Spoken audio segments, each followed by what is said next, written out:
வணக்கம். இன்னைக்கு நாம சொல்லப்போனா ரொம்ப வித்தியாசமான ஒரு புத்தகத்தை பத்தி ஆழமா பார்க்க போறோம். ஜான் வான் ஆகன் எழுதின ஹிடன் டீச்சிங்ஸ் ஆஃப் ஜீசஸ், அதாவது இயேசுவோட மறைக்கப்பட்ட போதனைகள். தலைப்பே ஒரு மாதிரி ஆர்வமா இருக்கு இல்லையா? ஆமா, நாம பொதுவா கேள்விப்படாத சில விஷயங்கள், இயேசுவோட போதனைகள்ல இருக்கிற சில ஆழமான பார்வைகள் பத்தி இது பேசுது. ஆமா, ஆன்மீகம், கடவுளோட இயல்பு, நம்ம ஆன்மாவோட பயணம்னு நிறைய விஷயங்களை சொல்றாங்க. சரி, நம்ம இன்னைக்கு இதோட முக்கிய சாராம்சங்களை கொஞ்சம் அலசுவோம். கண்டிப்பா. இது ஒரு சாதாரண பைபிள் விளக்க உரை மாதிரி இல்ல. கொஞ்சம் வித்தியாசமானது. எப்படி சொல்றீங்க? இதுல இயேசுவோட வார்த்தைகளுக்கு பின்னால இருக்கிற மறைபொருட்கள், சில குறியீடுகள், அப்புறம் நம்ம கீழைத்தேய ஞான மரபுகள் இருக்குல்ல, ம், ஹிந்து, பௌத்தம் மாதிரி. ஆமா. அது மட்டும் இல்ல, எஜிப்திய கிரேக்க சிந்தனைகள், ஏன் இப்போ இருக்கிற உளவியல் கருத்துக்களோட கூட இது எப்படி இணையுதுன்னு ஆராயுது இந்த புத்தகம். ஓ, அப்போ இது இயேசுவோட போதனைகளை ஒரு பெரிய உலகளாவிய பார்வையில பார்க்க முயற்சிக்குது, அப்படிதானே? மிகச்சரியா சொன்னீங்க. சரி, அப்போ இந்த உரையாடல்ல இதுல இருக்கிற சில ஆச்சரியமான விஷயங்களையும் ஒருவேளை நமக்கு பிரயோஜனமா இருக்கக்கூடிய சில நடைமுறைகளையும் நம்ம பார்க்கலாம். நிச்சயமா. இந்த பார்வையை புரிஞ்சுக்க எனக்கு தோணுது ஆசிரியரோட பின்னணி கொஞ்சம் முக்கியம்னு. அவர் சும்மா பைபிளை மட்டும் படிச்சவர் இல்லையே. இல்லவே இல்ல. அதுதான் முக்கியம். அவரோட அம்மா கிட்ட இருந்து இந்த புலப்படாத சக்திகள் பத்தியும், அப்பா கிட்ட இருந்து இயற்கையில கடவுளை பாக்குறது பத்தியும் சின்ன வயசுலே கத்துக்கிட்டார். அப்புறம் அதுக்கப்புறம் பாத்தீங்கன்னா, பைபிள் மட்டும் இல்லாம இந்து, பௌத்த, தாவோயிசம் நூல்கள், சூஃபி ஞானம், எட்கர் கேசி மாதிரி ஞானிகளோட கருத்துக்கள், கார்ல் யூங் உளவியல், இஸ்லாம், இன்னும் பழைய நாகரிகங்களோட நம்பிக்கைகள்னு ரொம்ப விரிவான ஒரு ஆய்வு செஞ்சிருக்காரு. ஓ, இவ்ளோ படிச்சிருக்காரா? அப்போ இந்த பரந்த அறிவு தான் பைபிள ஒரு வித்தியாசமான கோணத்துல பார்க்க உதவி இருக்க போல. அதேதான். அவர் சொல்ற அந்த மறைக்கப்பட்ட போதனைகள் அப்படிங்கிற விஷயங்களை இதன் மூலியமா தான் கண்டுபிடிச்சதா சொல்றாரு. இதுல அவர் சொல்ற இன்னொரு முக்கியமான விஷயம், கிறிஸ்து அப்படிங்கிறது கிறிஸ்தவ மதத்தை தாண்டியது அப்படிங்கிறது தானே? ஆமா. கிறிஸ்துங்கிறது ஒரு குறிப்பிட்ட மதத்தோட சொத்து இல்ல, அது ஒரு உலகளாவிய தத்துவம், இல்லனா ஒரு உணர்வு நிலை அப்படின்னு சொல்றார். இதுதான் இந்த புத்தகத்தோட முக்கியமான கருத்துக்கள்ல ஒண்ணு. என்னதான் சொல்லி கல்லெறிய வராங்களே, அப்போ சொல்றாரா? ஆமா. அவங்க கிட்ட இயேசு கேக்குறாரு, நான் சொன்னேன் நீங்கள் தெய்வங்கள் என்று உங்கள் வேதத்தில் எழுதியிருக்கவில்லையா அப்படின்னு. இது எதை குறிக்குது? நீங்களே சொல்லுங்களேன். இது பாத்தீங்கன்னா ரொம்ப ஆழமான ஒரு இடம். இயேசு இங்க சங்கீதம் 82 வசனம் 6 மேற்கோள் காட்டுறார். அந்த சங்கீதம் என்ன சொல்லுது? நான் சொன்னேன் நீங்கள் தேவர்கள், நீங்கள் எல்லாரும் உன்னதமானவரின் மக்கள் அப்படின்னு. அதே சங்கீதத்தோட முதல் வசனம், தேவர்களின் மகா சபையிலே தேவன் எழுந்தருளியிருக்கிறார், தேவர்கள் நடுவிலே அவர் நியாயம் விசாரிக்கிறார்னு சொல்லுது. ஓ, அப்போ இது ஒரே ஒரு கடவுள் அப்படிங்கிற கருத்துக்கு கீழே இன்னும் பல தெய்வீக நிலைகள் இருக்கலாம்னு சொல்லுதா? ஆமாம், அந்த ஒரு சாத்தியத்தை இது காட்டுது. நம்ம பொதுவா நினைக்கிற ஏகத்துவ பார்வையிலிருந்து இது கொஞ்சம் விலகி போகுது. சரிதான். இந்த பார்வை இந்த மதத்துல வர்ற தேவர்கள், உபதேவர்கள், இல்ல எகிப்தியர் கிரேக்க புராணங்கள்ல வர்ற மாதிரி கருத்துக்களோட பொருந்ததுன்னு ஆசிரியர் சொல்றாரு. ம், அது மட்டும் இல்ல, பைபிள்ல ஆதியாகமம் 6ஆம் அதிகாரத்துல வர்ற தேவகுமாரர்கள் பத்தியும், அவங்க மனித பெண்களை கல்யாணம் பண்ணதால பிறந்த நெஃபிலிம்கள், அதாவது ராட்சதர்கள் பற்றிய குறிப்புகளோடையும் இதை இணைக்கிறாரு. அப்போ ஆரம்ப காலத்துல மனுஷங்களோட வேற தெய்வீக உயிர்களும் இருந்திருக்கலாங்கிற மாதிரி ஒரு கருத்து வருது. ஆமா, அந்த மாதிரி ஒரு சாத்தியத்தை இது சுட்டி காட்டுது. ஆதியாகமத்திலேயே பல படைப்புகளை பத்தி சொல்றதா புத்தகத்துல வருதே. ஆமா, ஆதியாகமம் 1ல தேவன் தம்முடைய சாயலாக மனுஷனை சிருஷ்டித்தார்னு வருது. இங்க தேவன்ங்கிறதுக்கு மூல எப்ரேயர் சொல் எலோஹிம். அது ஒரு பன்மை சொல். பன்மை சொல்லா?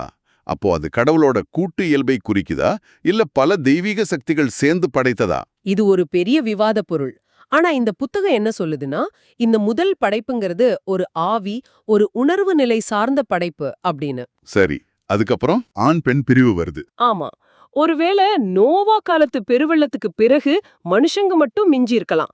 ஆனா நம்மளோட தோற்றத்துல ஒரு தெய்வீக அம்சம் இருக்குங்கிறது தான் இங்க முக்கியம். இதுக்கு வலு சேர்க்கிற மாதிரி யோபு புத்தகத்துல ஒரு இடம் வருது. யோபு 38ல தேவன் கேக்குறாரு, ஆமா ஆமா, நான் பூமியை அஸ்திபாரப்படுத்துகிற போது நீ எங்கே இருந்தாய்? அப்பொழுது விடியற்காலத்து நட்சத்திரங்கள் ஏகமாய் பாடி தேவபுத்திரர் எல்லாரும் கெம்பிரித்தார்களே அப்படின்னு. இதுக்கு என்ன அர்த்தம்? நம்மளோட ஒரு பகுதி பூமி உருவாகிறதுக்கு முன்னாடியே கடவுளோட இருந்துச்சா? மிக சரியா புரிஞ்சுக்கிட்டீங்க. இதத்தான் எட்கர் கேசி மாதிரியான ஞானிகள் நாம எல்லாரும் அந்த ஒரே மூலத்தோட பகுதிகள்னு சொல்றாங்க. நாம வெறும் உடம்பு மனசு மட்டும் இல்ல, நமக்குள்ள ஒரு தெய்வீக பொறி இருக்கு. அந்த தெய்வீக தன்மையை உணர்றது தான் முக்கியம். ஆமா, அத உணர்ந்து அத நம்ம அன்றாட வாழ்க்கையோட எப்படி இணைச்சு வாழ்றதுங்கிறது தான் இங்க இருக்கிற சவால். நீங்கள் தெய்வங்களுங்கிறது பெருமைக்கான அழைப்பில்ல, நம்மளோட உண்மையான சக்திக்கும் பொறுப்புக்குமான அழைப்பு. இதுவே பெரிய விஷயம்தான். சரி, அடுத்த முக்கியமான கருத்துக்கு போலாம். ஆன்மீக பிறப்பு, அப்புறம் ஆவியின் இயல்பு. இது நிக்கோதேமுன்னு ஒரு பரிசேய அறிஞர்கிட்ட இயேசு பேசுறது தானே? யோவான் 3ல. ஆமா, இயேசு சொல்றாரு, ஒருவன் மறுபடியும் பிறவாவிட்டால் தேவனுடைய ராஜ்யத்தை காண மாட்டான் அப்படின்னு. தண்ணீரினாலும் ஆவியினாலும் பிறக்கணுங்கிறாரு. மாம்சத்தினால் பிறப்பது மாம்சமாயிருக்கும், ஆவியினால் பிறப்பது ஆவியாயிருக்கும்னு சொல்றாரு. இதுக்கு என்ன அர்த்தம்? இது வெறும் ஞான ஸ்நானம் மாதிரி சடங்கு மட்டும் இல்லைன்னு ஆசிரியர் சொல்றாரு. இது ஒரு உள்ளுக்குள்ள நடக்கிற மாற்றம், ஒரு உணர்வு நிலை மாற்றம். மறுபடியும் பிறக்கிறதுங்கிறது நம்ம ஆவிக்குரிய தன்மையை விழிக்க வைக்கிறது. அதே அதிகாரத்துல இயேசு இன்னொன்னும் சொல்றாரு. பரலோகத்திலிருந்து இறங்கினவரும் பரலோகத்தில இருக்கிறவருமான மனுஷகுமாரனை அல்லாமல் பரலோகத்துக்கு ஏறினவன் ஒருவனும் இல்லை. இது கொஞ்சம் முரணா தெரியலாம். ஆமால, பரலோகத்திலிருந்து இறங்கினவரும் பரலோகத்தில இருக்கிறவரும் ஒரே ஆளா? ஆனா இதுக்கு அர்த்தம் என்னன்னா, நம்ம ஆன்மாவோட ஒரு பகுதி ஏற்கனவே பரலோகத்திலிருந்து வந்தது. அது இப்பவும் அந்த தெய்வீக நிலையோட தொடர்புல தான் இருக்கு. நாம் அதை உணரணும், அவ்வளவுதான். சரி, அப்போ அந்த ஆவினா என்ன? யோவான் 4ல சமாரிய பெண்ணுகிட்ட இயேசு தேவன் ஆவியாயிருக்கிறார், அவரை தொழுது கொள்ளுகிறவர்கள் ஆவியோடும் உண்மையோடும் அவரை தொழுது கொள்ள வேண்டும்னு சொல்றாரே, அந்த ஆவினா? இங்கேதான் மொழியோட ஆழமே இருக்கு. ஆவிக்கு மூல எப்ரேய சொல் ருவா, கிரேக்க சொல் நியூமா. இந்த 2 வார்த்தைக்குமே காற்று, சுவாசம், உயிர் சக்தி, மன ஆற்றல், ஞானம்னு பல அர்த்தம் இருக்கு. ஓ, வெறும் கண்ணுக்கு தெரியாத ஒண்ணு மட்டும் இல்லையா? இல்ல, அதுதான் நம்மள இயக்குற ஜீவசக்தி. இதை யோவான் நற்செய்தி 1 அதிகாரத்துல வர லோகோஸ், அதாவது வார்த்தைன்ற கருத்தோட இந்த புத்தகம் இணைக்குது. ஆதியிலே வார்த்தை இருந்துச்சு, அந்த வார்த்தை தேவனோட இருந்துச்சு, அந்த வார்த்தையே தேவனா இருந்துச்சுன்னு வருமே, அதுவா? அதேதான். அந்த லோகோஸ் தான் எல்லாத்தையும் உண்டாக்கின தெய்வீக தத்துவம், படைப்போட அடிப்படை விதி, பேரறிவுன்னு கூட சொல்லலாம். சரி. இந்த லோகோஸ் இயேசு கிட்ட முழுமையா வெளிப்பட்டுச்சு, அது உண்மை. ஆனா இந்த புத்தகம் என்ன சொல்லுதுன்னா, அந்த லோகோஸோட ஒளி, அந்த தெய்வீக பொறி ஒவ்வொரு மனுஷனுக்குள்ளேயும் இருக்கு. எல்லாருக்குள்ளயுமா? ஆமா, உலகத்திலே வந்த எந்த மனுஷனையும் பிரகாசிப்பிக்கிற ஒளியே அந்த மெய்யான ஒளின்னு யோவான் 1:9 சொல்லுது. அந்த உள் ஒளிய, அந்த ஆவிய தெரிஞ்சுக்கிறது தான் ஆன்மீக பிறப்பு. இது ரொம்ப சக்தி வாய்ந்த ஒரு கருத்து. சரி, நம்மளோட தெய்வீக தன்மை, ஆன்மீக பிறப்பு, ஆவியோட இயல்பு, இதுக்கெல்லாம் அடுத்த கட்டமா அதிர்வுகளை உயர்த்துதல்னு ஒன்னு சொல்றாங்க. நம்ம உடம்புல இருக்கிற ஆன்மீக மையங்கள், அதாவது சக்கரங்கள் பத்தி, இது எப்படி இயேசுவோட போதனையோட சேரும்? இதுவும் நிக்கோதேம கூட பேசினதுல தான் வருது. யோவான் 3:14ல இயேசு சொல்றாரு, மோசே வனாந்தரத்திலே சர்ப்பத்தை உயர்த்தினது போல மனுஷகுமாரனும் உயர்த்தப்பட வேண்டும். இது இயேசு சிலுவையில உயர்த்தப்படுறத குறிக்குதுன்னு தானே பொதுவா சொல்லுவாங்க. ஆமா, ஆனா இந்த புத்தகம் இதுல ஒரு மறைப்பொருள் இருக்குன்னு சொல்லுது. மோசே ஒரு வெண்கல சர்ப்பத்தை உயர்த்தினார்ல, என்னாகமம் 21ல, அது மாதிரி நம்ம உயிர் சக்திய, அதாவது இந்திய மரபுல குண்டலினின்னு சொல்றாங்கல்ல, அத கீழ்நிலையிலிருந்து மேல் நோக்கி உயர்த்துறது தான் இது குறிக்குதுன்னு ஆசிரியர் சொல்றாரு. குண்டலினி, சக்கரங்கள், இதெல்லாம் கீழைத்தைய மதக்கருத்துக்கள் இல்லையா? ஆமா, ஆனா எட்கர் கேசி மாதிரி ஆட்கள் என்ன சொல்றாங்கன்னா, இந்த ஆற்றல் மையங்கள் எல்லா மனிதர்களுக்கும் பொதுவானவை அப்படின்னு. கேசி நம்ம உடம்புல இருக்கிற 7 முக்கிய நாளம் இல்லா சுரபிகள், எண்டோக்ரைன் கிளாண்ட்ஸ் இருக்குல்ல, ஆமா, இருக்கு. இனப்பெருக்க உறுப்புகள் gonads, Leydig cells, adrenals, thymus, thyroid, pineal, pituitary, இதுங்களோட அந்த 7 ஆன்மீக மையங்களையும் தொடர்பு படுத்துறாரு. இது சும்மா கற்பனை இல்ல, உடலியல் ரீதியா தொடர்பு இருக்குங்கிறாரு. அப்போ திருவெளிப்பாடு புத்தகத்துல வர்ற 7 சபைகள், 7 முத்திரைகள், இதெல்லாம் கூட இந்த 7 மையங்களோட தொடர்புடையதா இருக்கலாம்னு சொல்றாங்களா? கரெக்ட், கேசி அப்படிதான் விளக்குறாரு. இது உடலோட ஆற்றல் பாதைகளோடையும் சம்பந்தப்பட்டது. யோகத்துல சுஷும்னா, இடா, பிங்களான்னு சொல்றாங்களே, தண்டுவட பகுதி, பக்கவாட்டு பாதைகள். ஆமா, சுஷும்னாங்கிறது மத்திய ஆற்றல் பாதை, இடா, பிங்களாங்கிறது பக்கவாட்டு ஆற்றல் பாதைகள். இதையும் கேசி விளக்குறாரு. ஏன் நம்ம பாக்குற அந்த மருத்துவ சின்னம் மெர்க்குரியன் கோல், கெடியூசியஸ், ஒரு தடிய சுத்தி 2 பாம்பு போகுமே, ஆமா. அது கூட இந்த ஆற்றல் பாதைகளை குறிக்கிற ஒரு பழைய சின்னம் தான் அப்படின்னு கேசி சொல்றாரு. அப்போ நம்ம உடம்பு வெறும் சதை இல்ல, அது ஒரு ஆற்றல் களம். பவுல் சொன்ன மாதிரி பரிசுத்த ஆவியின் ஆலயம். சரியா சொன்னீங்க. கேசியும் அதான் சொல்றாரு. உங்கள் உடல் வாழும் கடவுளின் ஆலயம், அங்கே நீங்கள் ஐக்கியத்தை தேடலாம்னு. இந்த உள் ஆலயத்துக்குள்ள எப்படி போறது? தியானம், கனவுகள் மூலமா? நிச்சயமா.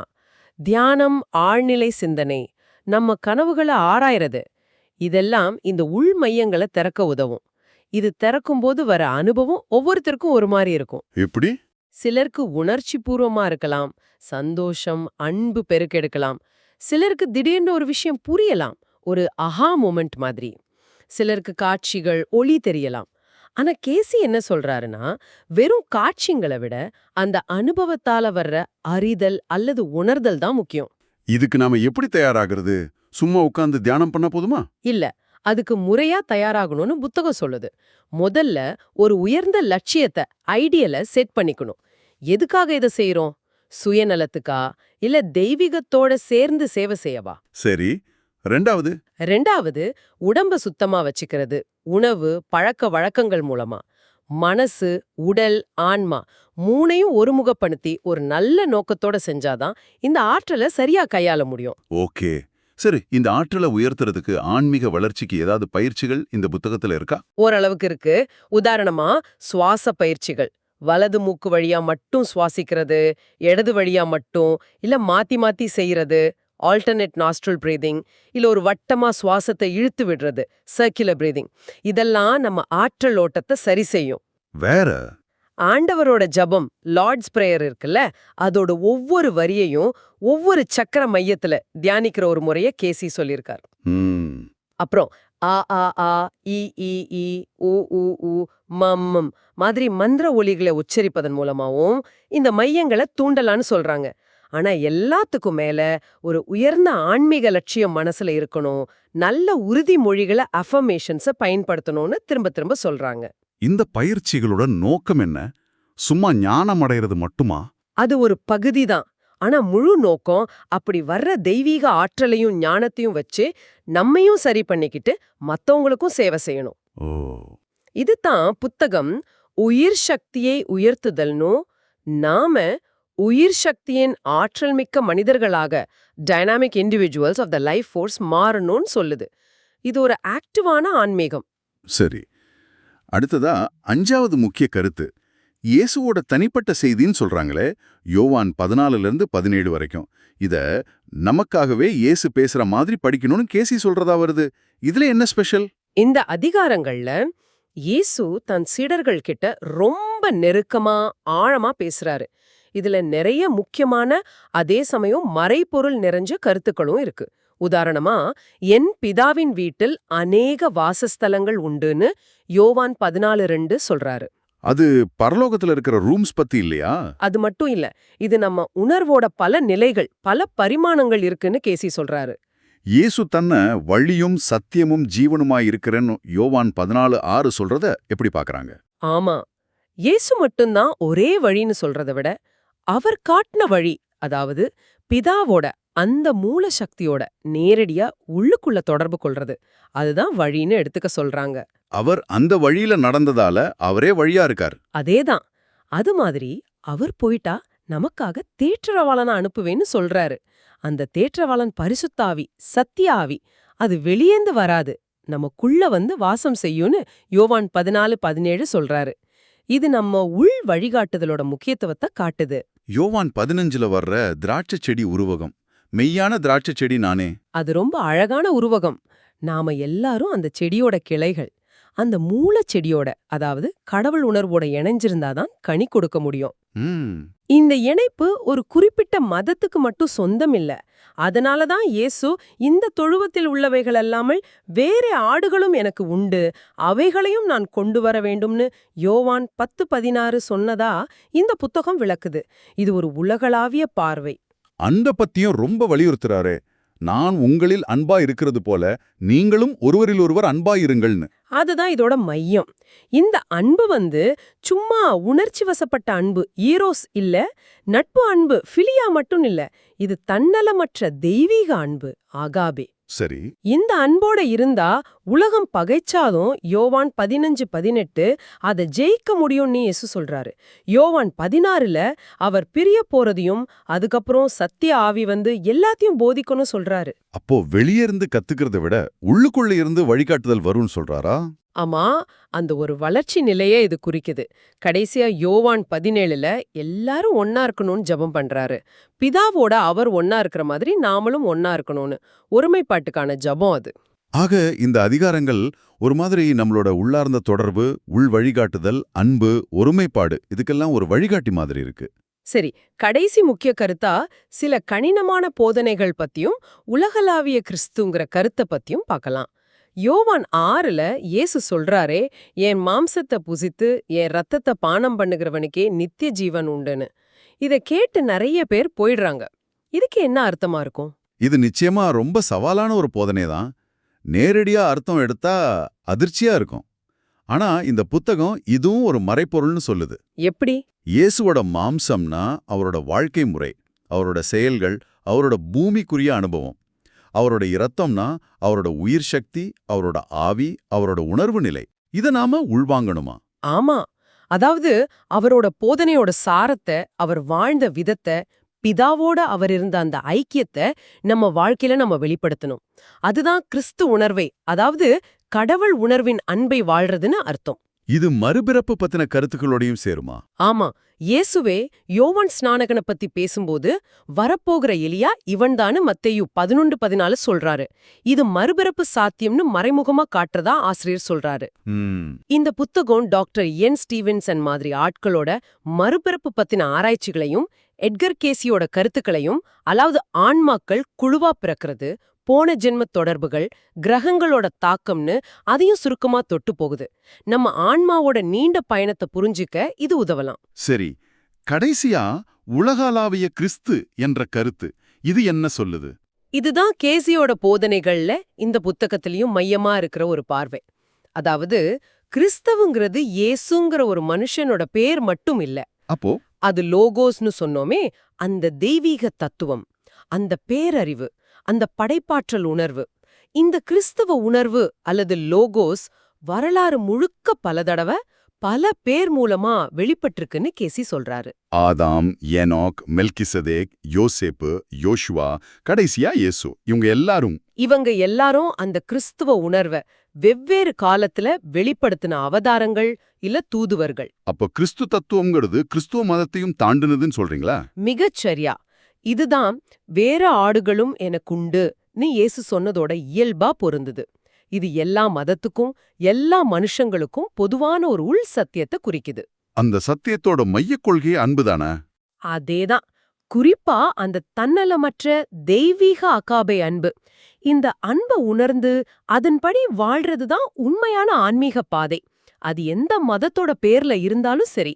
ஆஹா, இது உண்மையிலே ரொம்ப ஆழமான பார்வை. நாம இதுவரைக்கும் பார்த்ததை வச்சு பார்த்தா ஜான் வான் ஆக்னோட அந்த புத்தகம் இயேசுவோட போதனைகளை ஒரு புது வெளிச்சத்துல காட்டுது. ஆமாம், நம்ம உள்ள இருக்கிற தெய்வீகத்தன்மை, நீங்கள் தெய்வங்கள், அதை அடைய ஆன்மீக மறுபிறப்பு தேவைங்கிறது, நம்ம உணர்வையும் ஆற்றலையும் உயர்த்துற வழிகள், சக்கரங்கள், தியானம், வெளியே சார்ந்தில்லாம உள்ளுக்குள்ள இருக்கிற சத்திய ஆவியோட வழிகாட்டுதலை பெறணுங்கிறது. எல்லாத்துக்கும் மேல மத எல்லைகளை தாண்டி அன்பை அடிப்படையா வச்ச ஒரு உலகளாவிய ஆன்மீகம். இதெல்லாம் தான் முக்கியமா தெரியுது. ஆமா, ரொம்ப சரியா தொகுத்தீங்க. இந்த புத்தகம் நிச்சயமா உங்களை சிந்திக்க வைக்கும். ஆன்மீகம் பத்தி உங்க கருத்துக்கள், இயேசு பத்தின உங்க புரிதல், இல்ல உங்க சொந்த ஆற்றல் பத்தின உங்க பார்வை, இதெல்லாம் இது எப்படி கேள்வி கேக்குது இல்ல விரிவுபடுத்துதுன்னு நீங்க யோசிக்கலாம். ஒருவேளை இதுல சொன்ன கருத்துக்களை வச்சு உங்க உள்ள இருக்கிற அந்த தெய்வீக பகுதியோட நீங்க எப்படி இன்னும் ஆழமா இணைய முடியும், அதுக்கு முதல் படி என்னவா இருக்கும்னு நீங்க யோசிச்சு பார்க்கலாம். இந்த புத்தகம் நம்மள சும்மா படைப்புகள்னு சொல்லாம நாம உருவாக்கி கொண்டிருக்கும் தெய்வங்கள்னும் கடவுளோட சேர்ந்து படைக்கிற கூட்டு படைப்பாளிகள்னு ஒரு பெரிய பொறுப்பை நம்ம மேல வைக்குது இல்லையா? உண்மைதான். அப்போ நாம எப்போனாலும் எப்படி வாழ்றோம், மத்தவங்க கூட எப்படி பழகுறோம், இந்த உலகத்தோட எப்படி தொடர்பு கொள்றோங்கிறதெல்லாம் எவ்வளவு முக்கியம். இத நாம எல்லாரும் ஆழமா சிந்திக்க வேண்டிய ஒரு கேள்வி. இந்த ஆழமான உரையாடல்ல எங்களோட இணைஞ்சிருந்ததுக்கு ரொம்ப நன்றி.